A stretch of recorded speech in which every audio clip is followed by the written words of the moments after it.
Hey folks, this is Chris. I'm on my way out of Southern California and I was looking at Google Maps and I noticed something really interesting. There is a thing called the Southern California Railway Museum, and it's just this really almost expansive collection of trains of various types that were used in Southern California over the past 150 years. Some of these have been used in much larger areas, but I decided to come and explore this history.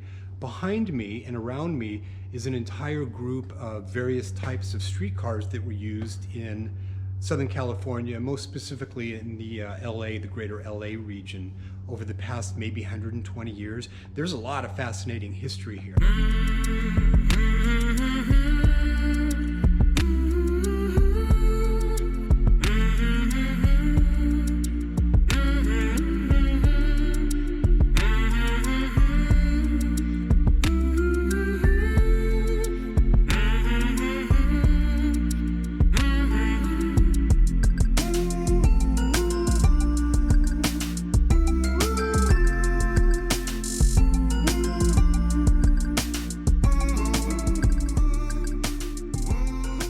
This is so interesting. I'm at a railway museum that I just happened to see on Google Maps.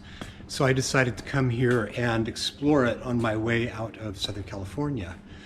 There are a whole bunch of really vintage railroad cars here for various purposes that were used in Southern California. So I am just down here exploring. Check these out. This is really, really cool history here.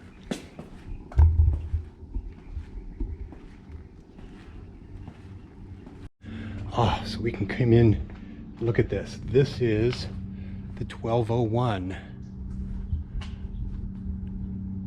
Manchester and Central.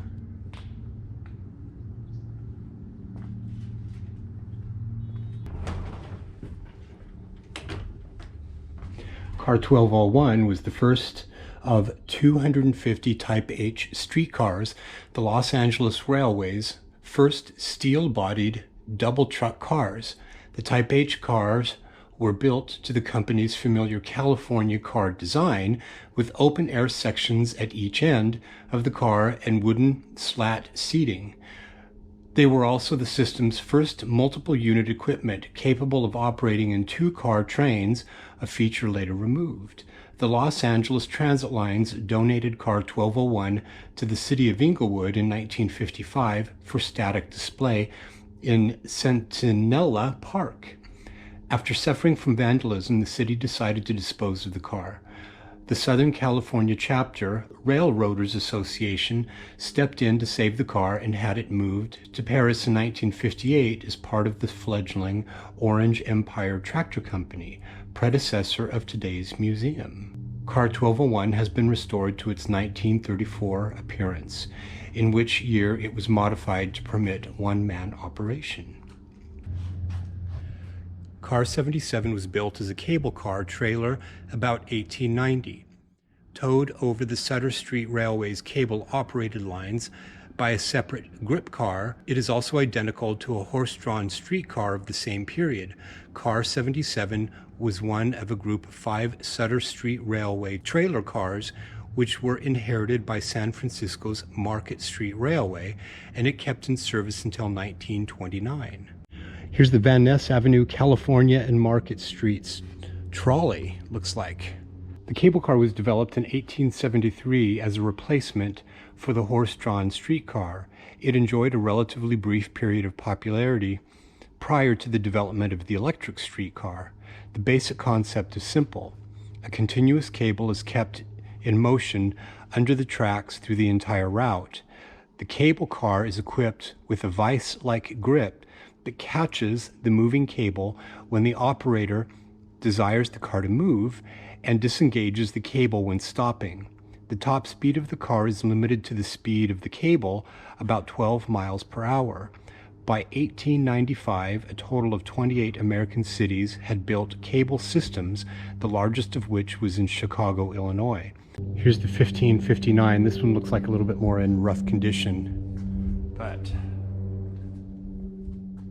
LA Railway Type K 1559, built 1925 by the Los Angeles Railway. Since its earliest days, the LA Railway prided itself upon its ability to build as well as repair its streetcars. This car is an example of the type of large-scale car building that the LA Railway was capable of. In 1925, the LA Railroad built 82 of these Type K cars as homemade copies of the predecessor Type H car. Accustomed as their shops were to working in wood, the Type K cars were constructed as clever wood copies of the all-steel Type H. These Type K cars used a steel underframe, but the framing above that was wood. A thin steel sheeting was affixed to the exterior, thus giving the appearance of an all-steel car. The use of truss rods below the floor line, a structural necessity found in most wooden railroad cars, is the giveaway that this is a wooden car body. So what's interesting about this is that it has the appearance of being steel on the outside, but it's actually primarily a wooden structure with a base of steel, but primarily it's wood. The outer framing right here is essentially a veneer sitting on top of a wooden structure. Here's the 3100. Take this car to Bullock's downtown. The entry of the United States into World War II in December 1941 dramatically increased public transit rideshare across the nation. Automobile travel was discouraged by gasoline and tire rationing, and the government ordered maximum utilization of streetcars for urban transportation. Nationwide transit companies were directed to discontinue use of rubber-tired vehicles on any routes where street railway lines are or can be made. I love the advertisements. These vintage advertisements. So I've just been exploring inside of that building for the Los Angeles Railways. I'm going to go and try and find just what's more interesting while I have time here. This is very cool. So look at this. This is the mail car. Santa Fe Railway Post Office car number 60. The earliest reference to railroads hauling mail in the United States dates to the South Carolina Railroad in 1831. The first official contract dates from the mid-1930s with the Baltimore and Ohio Railroad. The U.S. Congress designated all railroads as official postal routes in 1838. The first permanent railway post office, inaugurated in 1864 with receiving, sorting, and delivering of mail en route, ran between Chicago, Illinois, and Clinton, Iowa. The success of the Chicago to Clinton route led to the establishment of the railway mail service in 1869. At the height, railway post office cars were on 9,000 train routes covering over 200,000 route miles.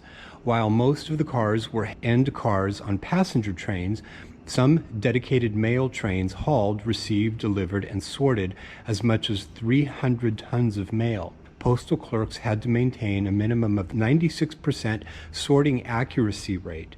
The cars were high security, locked from the inside. Everyone carried a firearm. Catcher arms on each side of the cars would grab hanging pouches of mail from a mail crane at non-stop stations. And there you can see the mail catching apparatus. That is the craziest thing. Mail would hang on one of these poles and the train would drive by literally without stopping, and an arm would come out over here and catch that bag with a man standing there ready to grab it to throw it inside. How awesome is that? A little bathroom.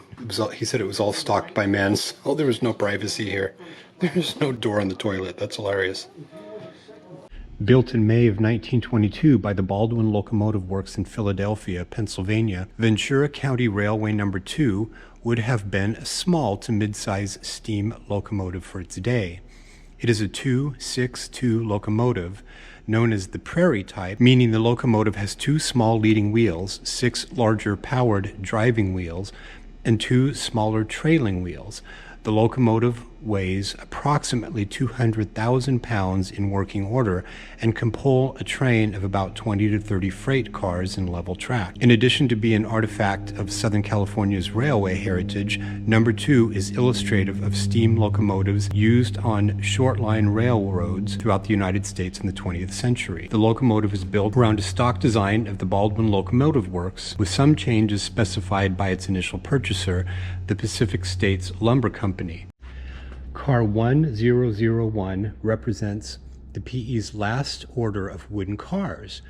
The elegant 5-window front with its trademark curved glass corner windows was also found on many Los Angeles Railway streetcars, reflecting the common influence of Henry Huntington, who held a major interest in both systems prior to 1910. Like many of the system's early cars, 1001 was built with an open section which had no windows. The open section was enclosed during a 1928 rebuild. The 1000 class cars, or 10s, were withdrawn from service in the fall of 1950, coinciding with the closing of the Venice Short Line. Something classy about this. Pacific Electric. But what's particularly interesting is that this train and the one right next to it are essentially sister type of vehicles. But the one on the left here has a steel framing structure that made it more rigid. And as a result of the wooden framing structure of the one on the right here, it needed these structural support steel bars that could be tightened to make it more rigid and structurally sound.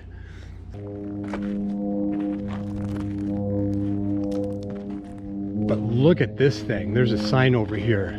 It says this coal-burning steam locomotive was originally built for Union Pacific subsidiary Los Angeles and Salt Lake Railroad. In 1923, it was traded to the UP-controlled Oregon Short Line, where it acquired number 2564. It served throughout Idaho and northern Utah in 1955 in long-haul freight and local passenger service. The 2564 is a 282 type locomotive. 282 means the engine has 2 small pilot wheels, 8 large driving wheels, and 2 small trailing wheels. We hope to see someday return of the 2564 to operating condition.